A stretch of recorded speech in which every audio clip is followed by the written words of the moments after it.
Hey Tasha, my name's Mark Hensley. How are you? I'm well. How are you? I'm in a pretty bad way, and honestly, I was hoping you could dedicate about an hour to me. Well, we, kind of don't give a timeline. It's just, Well, depends I on know, the I know call. you don't. I was basically specifying how long I think it's going to take me to get this out. Okay. What's that? I'm saying I got you. I understand that. I appreciate that. Thank you. So, listen, I've been, I contend with Tourette syndrome and a dissociative personality or personality disorder, however you look at that. And I went out on disability February 15th of 2015. I suffered my first arrest February 28th, 2015. And I have just been persecuted by the state of Washington ever since. And I fled the state of Washington and seeked refuge in Nevada, where I had lived prior to going to Washington, prior to going back to Washington. Anyway, I still contend with the same conditions, so I still have the same type of police encounters that I, tend to attract. And so I'm suffering persecution now both in Washington and Nevada. And I realize that there's nowhere I can go to be safe from the police. So I'm just sort of making my stand, if that makes sense. I've been telling for weeks now that, hey, I'm prepared to die, and any officer that you send at me, please make sure they're prepared to do the same. And I'm fed up, man. I'm at my wit's end, and the VA has been dropping me on my ear the entire time, right? So it got to the point that, I realized that 22 of my comrades are killing themselves every day by their own hands because the VA is failing them. I know what it's like to try to get mental health treatment through the VA. I know what it's like to try to get medication through the VA. So I've been telling them that it's my goal, my intention. This is a recorded line, so I got to be cautious as to how about my fantasy? I'll just say for this recorded line, it's my fantasy to kill the least number of cops possible until what's going on with the VA and the court systems is addressed.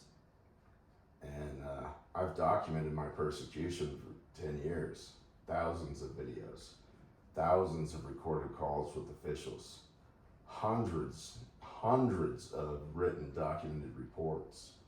It's all there, right? And how many police officers do you think an honorably discharged Army veteran medic needs to kill before they will address these matters? Because I've already preserved all the evidence, and as I said, the persecution that I personally have gone through is enough to address the matter solely, right? It's just a question of, can you actually get the investigation? And I've discovered that it's impossible to get this through the courts. So just out of an act of desperation, I have nothing against the police. I have something against the system, and so does the police, right? We have a lot in common. I mean, we're both soldiers. The police officers are a member of the largest standing army in the world. I mean, for Christ's sakes, they got their own flag. They, Army, Navy, Air Force, Marines, we all just use the American flag, right? But these guys, they took it and they, adulterated it. They co-opted it first, then they adulterated it, and then they used that symbol to drive division into our, communities. It was all being addressed by Colin Kaepernick. It all pretty much happened at the same time. And I thought at that point, okay, people are going to see, what's happening by the police, and this will be addressed. Well, shit, man, that was what, 2016? I mean, nobody cared.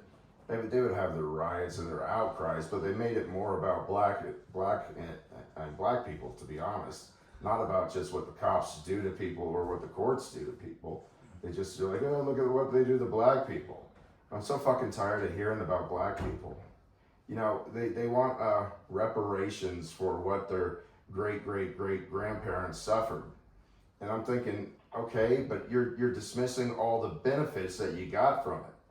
I mean, Christ, I'm 50, right? And black don't crack. And these younger black men are running around with these ripped six packs and just looking, you know, tanked out. And they've all but taken over professional sports. And I'm like, you know, it's a shame it happened, but that's due to selective breeding that took place, you know, back during chattel slavery. I mean, you guys have a far superior, you know, physique and physical ability that over, I think, any other race, to include Africans, because African Americans are nothing like Africans, and that's because of the selective breeding. And you know, African Americans are more intelligent than Africans. It's just weird. And because my people, I'm white, my people came over as slaves too. They were just called indentured servants. So, you know, you had chattel slaves and you had bonded slaves. We were all fucking slaves. It didn't matter your skin color. It's just, you know, did you have money or didn't you have money? And, you know, a lot of these, you know, Africans that came over here were captured by their own people and sold by black people to send them over here. And for some reason, we don't blame them for selling them into slavery. We just blame white Americans, which is weird to me, because they sold them to Jews, and the Jews were the ones that brought them over to British plantations in the Caribbean for sugar, right? So it was the British that were doing it. It was the Jews that were shipping them. It was the Africans that were selling them. But for some reason, me as a white man, it's my fault, and I owe their descendants reparation. And I'm like, I don't even get this. I don't even get this. Because the only group of people that you can legally discriminate against now, and it's actually encouraged, is white men. And I'm thinking, okay, so you're blaming me for this. You got it so much fucking better than me.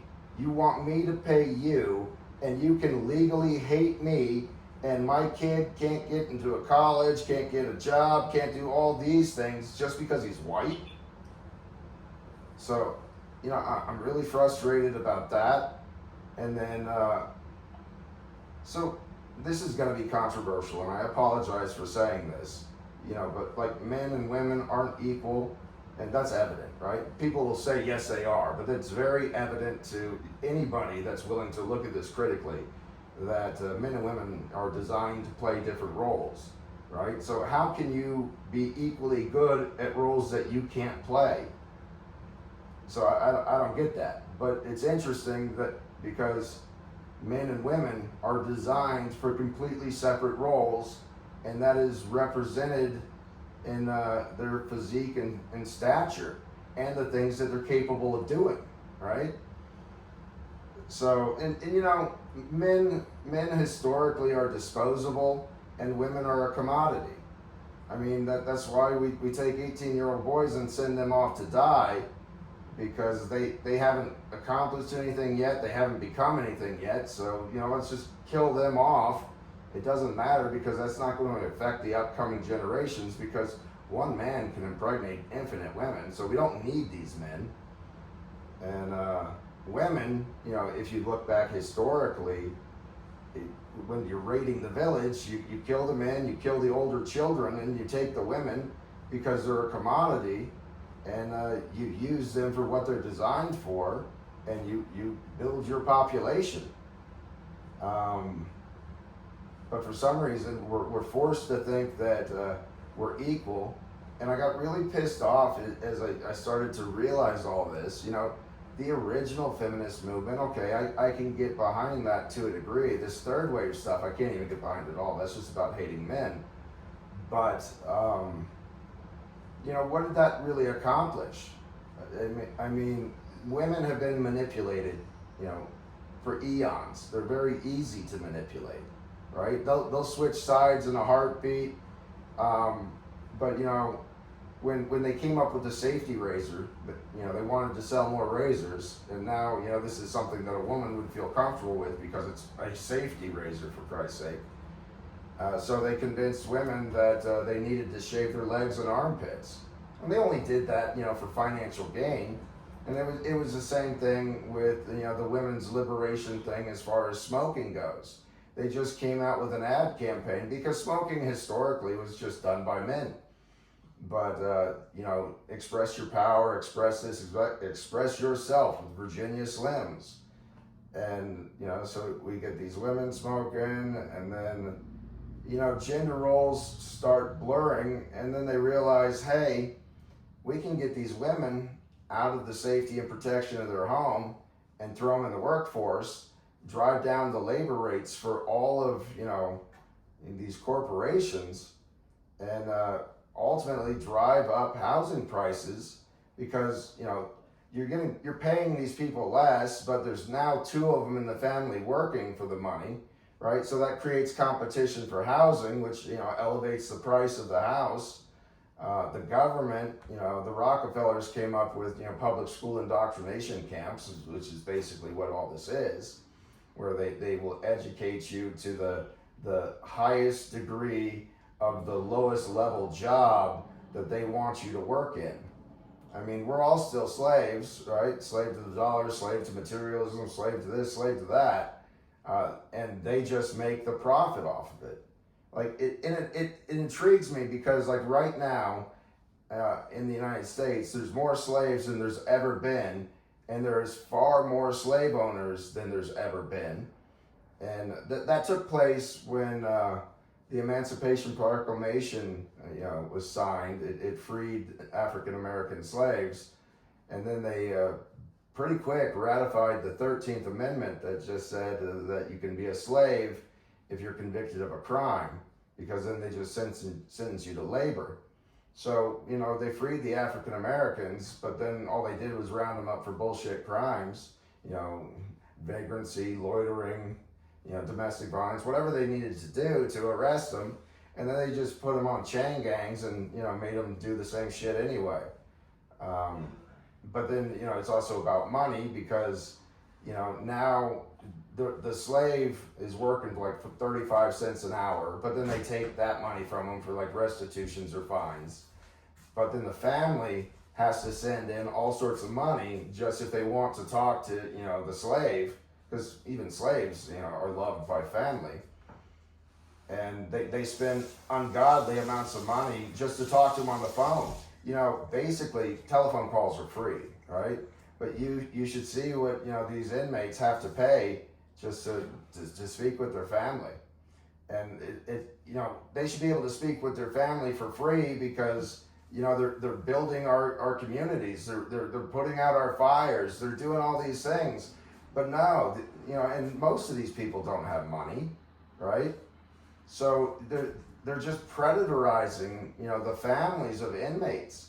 And then that creates a class division in the jails and the prisons, the haves and the have-nots. The most common currency is top ramen noodles. I go to jail a lot. I've never been to prison, but I've been about 4 years in jail. County jails are the worst. And I watch the degradation and the compromises that people make just to get a 10-cent top ramen that they're charging $1.30 for, right? So the amount of profit that they're making off of just these stupid things, and then for some reason these guys that have fucking top ramen noodles, which is just garbage, right? They feel like they're kings of the world, and they trade it and they degrade people and they do all this stupid shit, and I'm like, dude, you just did all that for a 10-cent top ramen? It's crazy to me. It's crazy. I got off on tangents. I didn't even get around to discussing why I called. So my first arrest, what was happening was I was going through the court systems to get custody of my three natural children. And the lower court found that my ex-wife, Jennifer Hensley's actions were so egregious that it merited a major modification to the parenting plan, which would essentially give me custody of the children. And I was representing myself, and she had an attorney, a savvy attorney, and it's also a corrupt system. So she won out with more with corruption than savvy, because all they did was discount anything that I said and supported everything the paid attorney said. And the higher court, you know, even though the lower court said, holy shit, this is really bad, Mr. Hensley needs custody, the higher court said, well, not full custody, but, you know, we need to enhance his custody schedule. And then Juliet Lako, which was Jennifer's attorney, was like, well, Your Honor, this is procedural. So for procedural reasons, because you disagree with the lower courts, this has to be thrown out in its entirety. And Mr. Hensley has to start this grueling process all over again. She didn't say this, but start this grueling process all over again, so Mrs. Hensley can continue to pay for my, you know, exuberant lifestyle. So they just did their damnedest to keep us in the system, and they just wanted us to tear our family apart in front of them, and I don't know why. They wanted us to say like the most heinous things that we could about each other. And it was disgusting. It was disgusting. And I didn't appreciate participating in it. And I was just honest about the whole thing. And I don't know, it got really bad. And like I told you, I contend with Tourette syndrome and a dissociative personality disorder. And I couldn't keep that under control. I had learned to manage it over the years. I just worked night shift by myself, nobody around. It was easy to manage, to be quite honest. But then, you know, with all this exuberant amounts of stress, I couldn't do it anymore. So I went out on disability. And then now Jennifer knows that, hey, I'm coming, you know, for the kids still, but she has the kids back, and they ordered me to pay her $2,000 and pay her attorney's fees. So she's abusing my children. They want to give me full custody. A corrupt judge and a biased judge and a corrupted attorney get that overturned. I have to pay her for abusing my children, give her back my children, and then I have to start the entire process over, which allowed Jennifer to completely alienate me from my children. And then I went over to her house and I knocked on her door, and her boyfriend called the cops on me. And I left. I went and I got some lunch, and the cops called and said, don't go back down there. I said, no, I still own the home. You know, that's where my kids are. And I'm going to co-parent, you know, my children. I need to talk to my wife. She's not answering my calls. And, you know, this needs to happen. And I went back down there. And, you know, Jennifer was home at that point, but they wouldn't answer the door. So I was driving home, and I saw a police car in the Starbucks parking lot. And I went in there, and I said, hey, officer, I know you're on break, but, you know, do you mind if I talk to you real quick? And he said, yeah, what's up? I said, you know, my ex-wife is alienating me from my kids, and I'm trying to talk to her. And he said, oh, were you just down there on 21st? And I said, yes, sir. And he radios in, he's with me. So another officer came in, and we were talking for a while, and then this third officer comes in, just bursts in, and he's screaming, I thought I told you not to go down there. And I said, I don't care. I said, it's my property, my children. There's no order of restraint preventing me from doing it. And he grabbed me and picked me off my feet. And I said, well, what's the charge? And he said, how about stalking, tough guy?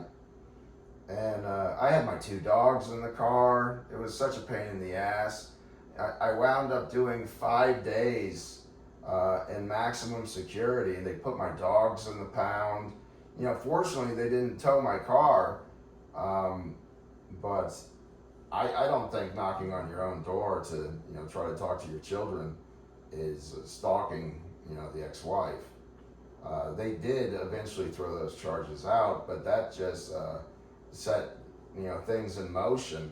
And I think I've been arrested somewhere in the neighborhood arrested with charges probably about 17 times, but arrested and ultimately not charged would be probably somewhere in the neighborhood of 45 times. I've probably had somewhere in the neighborhood of realistically 38 charges levied against me. I've been convicted of very few. And the convictions that they got on me, a lot of them were plea bargains. But you know how the judicial system works. You can't just rot in jail forever. I mean, you're going to throw your life away? So I did have to take some plea bargains because, I would have lost even more had I stayed in. But I haven't done anything wrong. And I just contend with these conditions. I haven't hurt anybody, but they took my children from me. They took my farmhouse from me and my farm. They took my city house from me. That was the Clark County Sheriff that did that, and they auctioned them off on the Clark County Courthouse steps. Because of all these allegations levied against me, I could no longer, even have the option of working in a career that I'd been doing for 22 years. And then once they sold everything out from underneath me, now I'm, unsheltered, homeless in the streets. And I did that for 6 years. And I gotta say, that's not an easy lifestyle. I got a lot of respect for homeless people. They're survivors. They're definite survivors. And, I was very successful. I was a millionaire. I was an entrepreneur and a business owner. I made the vast majority of my money early on flipping real estate. And, that farmhouse was the culmination of my efforts. And it took me 5 years to build it. And they allowed the entire house to be completely destroyed by what I believe to be methamphetamine users.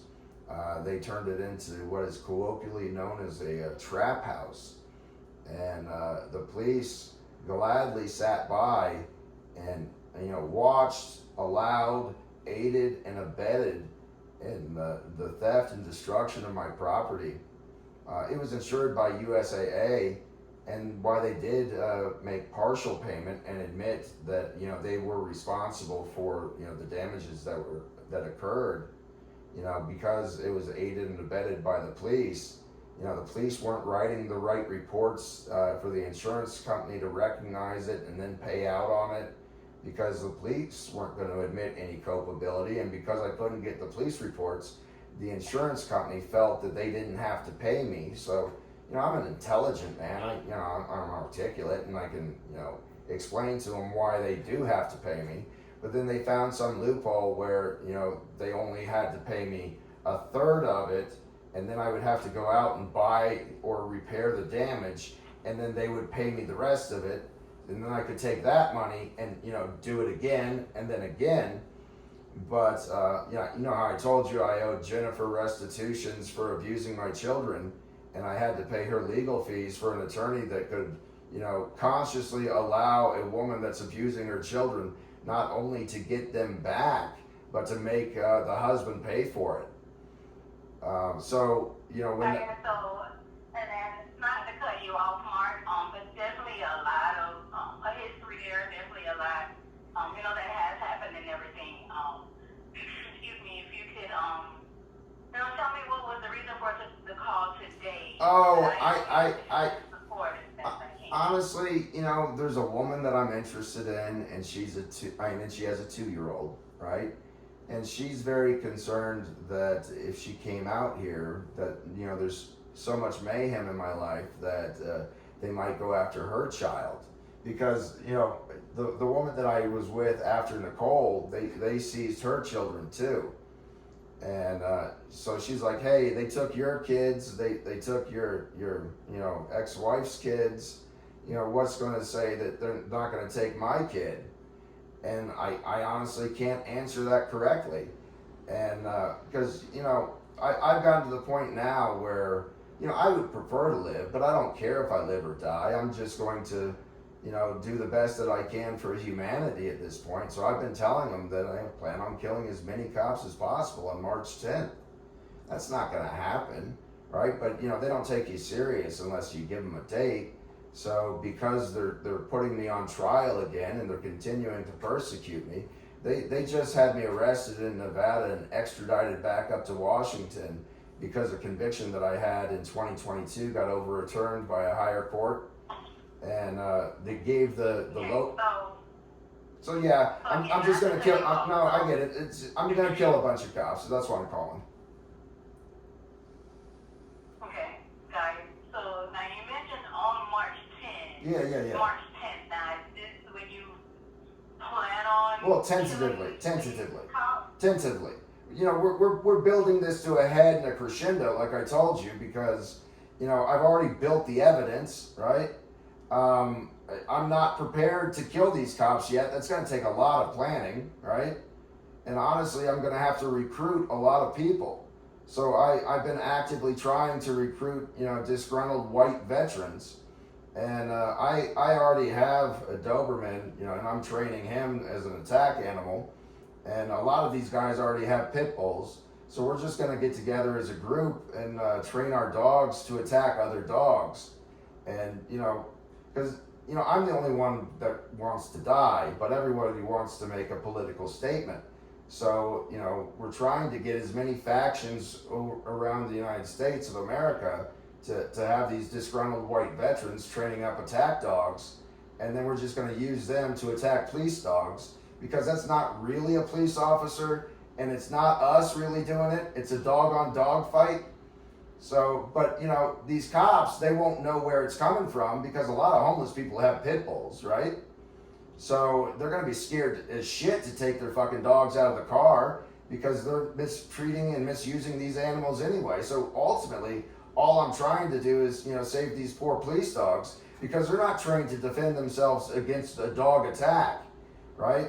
And dude, if they take out like a Belgian Malinois and I launch 2 pit bulls at it and that Malinois doesn't even know it's coming, it's done, right? But if I send a kill squad, like two males and a bitch, then it doesn't matter. It doesn't matter. It's just over. See, the thing is, I know how to train animals. I know what I'm doing. Okay, so just for clarity, you're calling because you plan on killing a bunch of police. Well, like I said, it's not going to happen, but I have intrusive homicidal thoughts, and I don't know what I'm capable of, and I'm scared of myself. It's getting more dangerous, right? Because I'm really fine-tuning this plan. I'm really enjoying training my dog. I like hanging out with these other veterans, so, training other dogs is fun. But at the end of all this, the conclusion, if they're still persecuting me, I probably will put this in action, but, like I said, I have a dissociative personality, so I really don't know myself, and I don't know exactly what I'm capable of. Okay, got you. So, again, for clarity, I know you stated that, that's the thought is to kill a bunch of cops on the 10th. You stated it's not going to happen. No. You have intrusive thoughts and you're not sure what you're capable of. So do you have any intent on killing a bunch of police on March 10th? I don't know. I'll probably know more as we get closer to it. Okay, got you. And do you have any plan as to how you would kill a bunch of cops on March 10th? Well, I take my service animal everywhere I go. I can handle 1 cop on my own.